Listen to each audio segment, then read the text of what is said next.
Comme on dit, nous y voilà.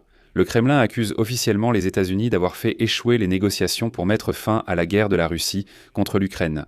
À Moscou, on a déclaré que Donald Trump avait effrontément trahi la Russie et personnellement Poutine, car il avait promis quelque chose à Poutine à Anchorage, mais ne l'a jamais tout tenu. Poutine réclame donc aux États-Unis des garanties de sécurité pour la Russie, prétendument en guerre contre l'OTAN. Écoutez bien, c'est très important. Sergueï Lavrov, ministre russe des Affaires étrangères, a accusé les États-Unis de bloquer la fin de la guerre de la Russie contre l'Ukraine. Il affirme que Poutine et Trump, en août 2025 à Anchorage, auraient soi-disant, je cite, « apparemment réglé la guerre et se seraient dirigés vers une coopération large et mutuellement bénéfique ». Mais depuis lors, les États-Unis ont créé des barrières artificielles à la coopération.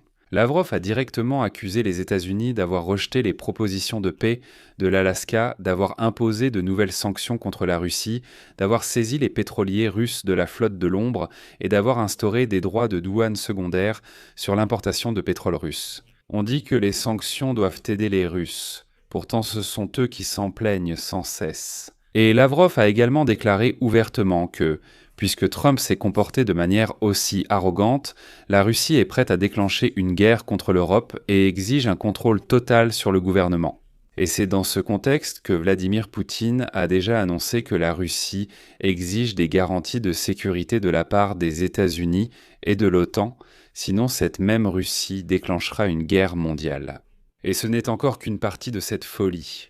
Alors discutons de ce que le Kremlin a vraiment en tête. Je m'appelle Alexei Petchi, discutons ensemble de ce sujet, mais avant de commencer, je vous demande de vous abonner à la chaîne, de mettre un like, d'écrire n'importe quel commentaire et de vous abonner à ma chaîne Telegram Petchi News. Le lien se trouve dans la description de cette vidéo. Là-bas, nous publions des actualités en temps réel dès qu'elles arrivent. Ainsi, la lune de miel entre les administrations de Donald Trump et Vladimir Poutine semble officiellement terminée. Au Kremlin, ils ont déclaré publiquement que Trump n'avait pas seulement trompé, mais trahi le dictateur russe Vladimir Poutine et toute la Russie en général.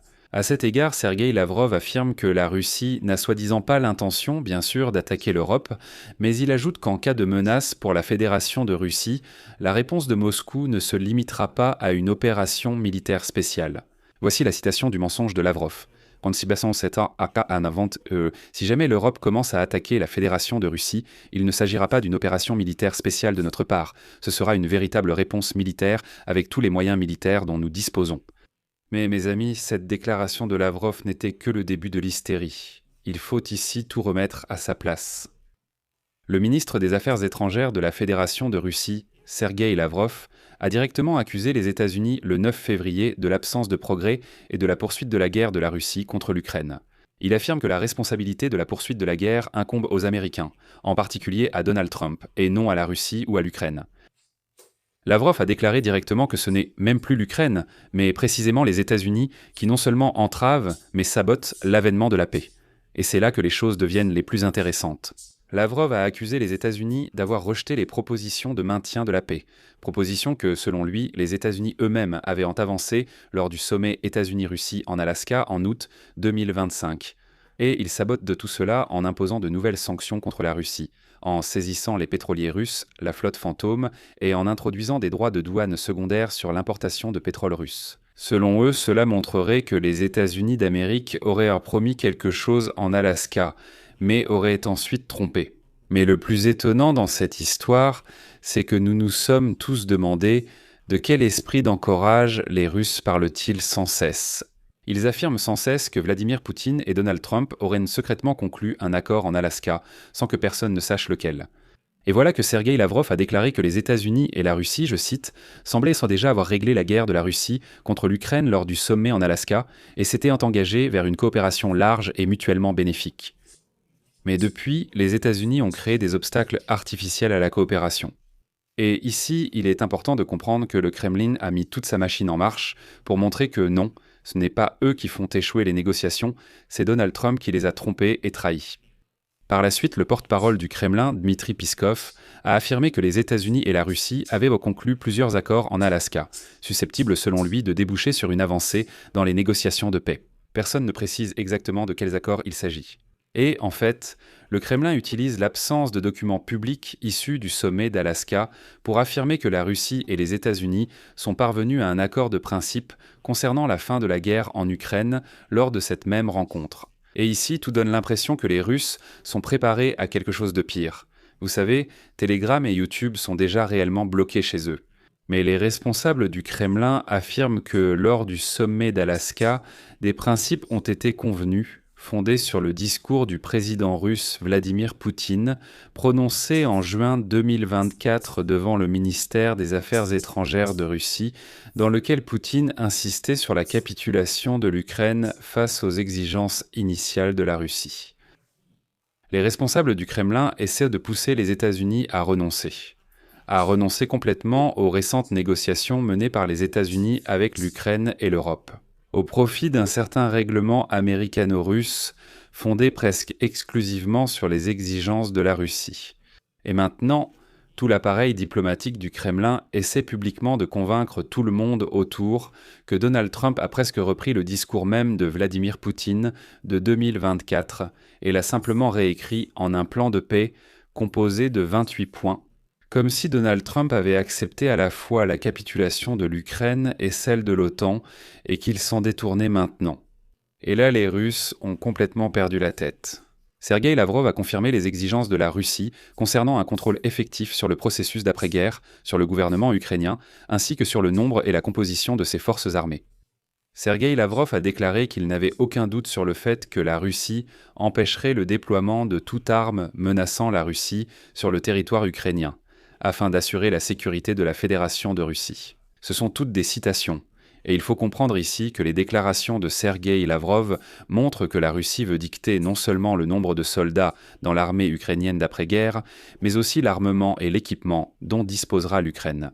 Et cela fait à nouveau référence au protocole d'Istanbul de 2022, et je rappelle que les restrictions contenues dans les protocoles d'Istanbul auraient laissé l'Ukraine totalement sans défense face à une future agression russe qui aurait certainement eu lieu.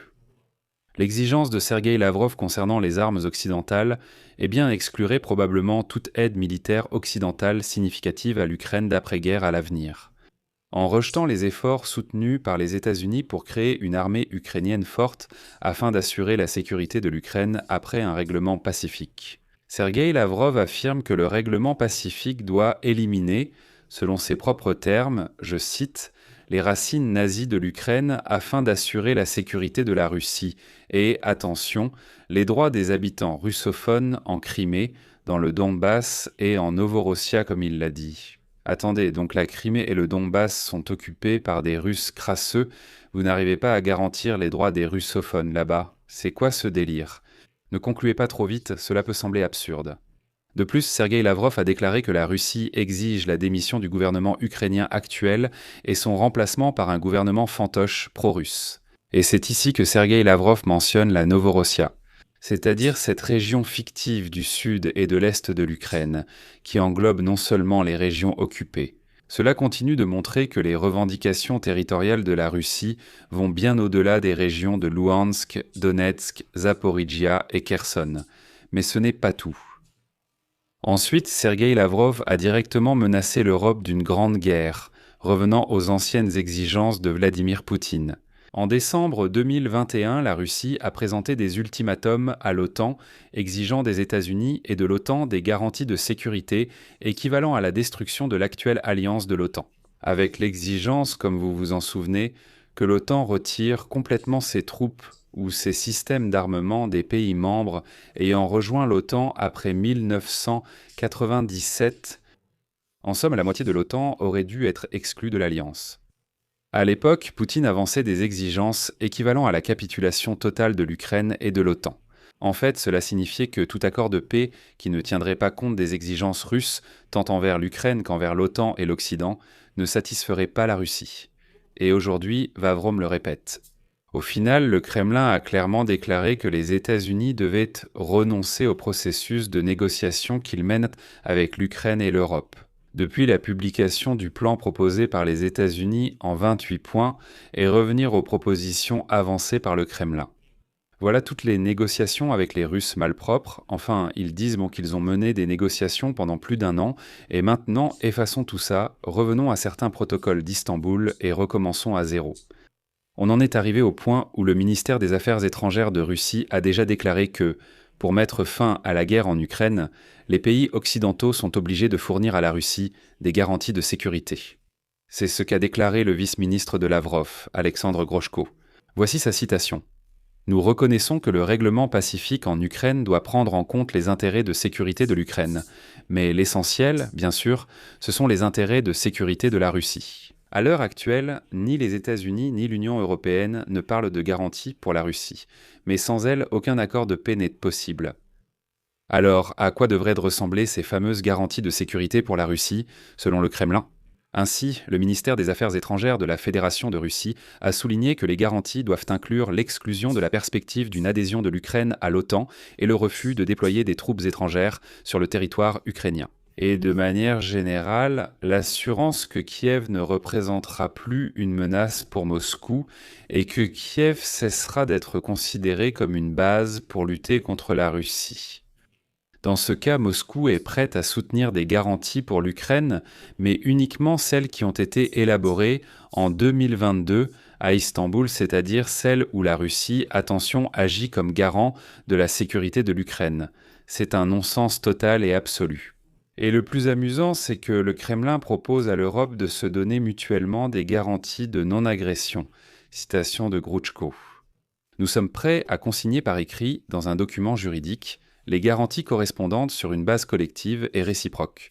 Mais tout le paradoxe, c'est qu'au même moment, Lavrov déclare, je cite, « La position actuelle de l'Union européenne exclut non seulement une participation constructive, mais même toute participation significative au processus de paix. » Schledran, cette s'arrête. En somme, je pense que ce n'est plus un secret pour personne que la Russie, pendant toute cette année de présidence de Donald Trump, n'a pas mené de véritables négociations, mais a simplement gagné du temps. Maintenant, la sortie de Donald Trump. Parce que Lavrov lui a déjà dit en face que c'est Washington qui ne veut pas la paix. Et Trump, excusez-moi comme un idiot, va répéter « Vladimir Poutine veut vraiment la paix. » Et il a tenu parole. Ici, je vais mettre des points de suspension. Partagez vos avis et conclusions en commentaire sous cet épisode. Si cet épisode vous a semblé intéressant, vous pouvez soutenir le travail de notre chaîne YouTube par votre don, votre abonnement. Tous les liens et les informations sont dans la description de cette vidéo. C'est tout pour aujourd'hui, prenez soin de vous, à tous, au revoir sous-titres.